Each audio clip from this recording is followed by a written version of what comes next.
學建關愛升級再造家居活動，就係以家居規劃整理同埋度身訂製家具呢兩個服務，去切實咁樣為舊區嘅市民改善佢哋屋企嘅生活環境嘅。我哋教授住戶執屋嘅技巧咧，係希望佢哋喺我哋服務之後咧，都可以自己整理到家居。咁執空咗嘅地方咧，同學仔就會有更加大嘅空間去發揮佢設計啦。咁另外就可以做到一件更加之有效率嘅家私。瞓覺拉開張梳化打橫咁瞓咯一齊。如果瞓咗上下格就冇得擺嘢，因為太多嘢要擺。願望就係希望可以有個收納嘅櫃，可以全部收納起嚟。咁我哋呢件家私咧就係叫做一個 4-in-1 嘅 furniture set 啦。咁首先就係有一個喺地下嘅櫃啦，咁就攞嚟裝衫噶啦。咁第二個就係有一張台啦。咁第三個就係有一個車仔。咁第四個咧就係喺上面有一個書台。3個人住啦，3婆孫啦。重點就應該將上格床嘅衣物同埋雜物全部慢慢去分類，擺翻好嚟緊新嘅櫃入邊。等上一格騰空翻咧，可以變成一個正常嘅床，大家都唔使打橫瞓啊，可以打直瞓啊。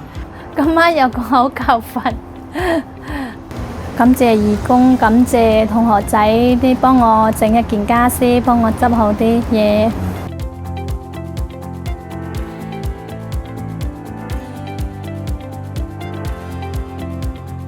Lala 因為本身佢有個即係 newborn 嘅 BB 啦，啱啱出世嘅，咁佢亦都有個大仔啦，咁佢自己又要 full time 咁樣去工作啦，所以其實喺屋企係冇時間去執嘢嘅。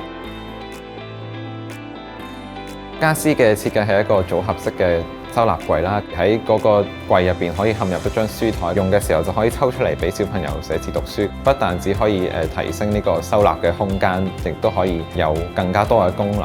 我哋其實一路溝通嘅過程入邊都會關顧佢嘅需要啊，即係可能包括佢日常一啲工作上邊嘅情緒啦，即係對於佢自己理想嘅屋企嘅一啲憧憬啊，即係呢啲都會了解咁，呢一啲都可以幫到佢做一個心理上邊嘅支援。ดึงออกมาที่เขียนหนังสือ裏面都係一個書物嚟嘅，小朋友係啱啱好啊！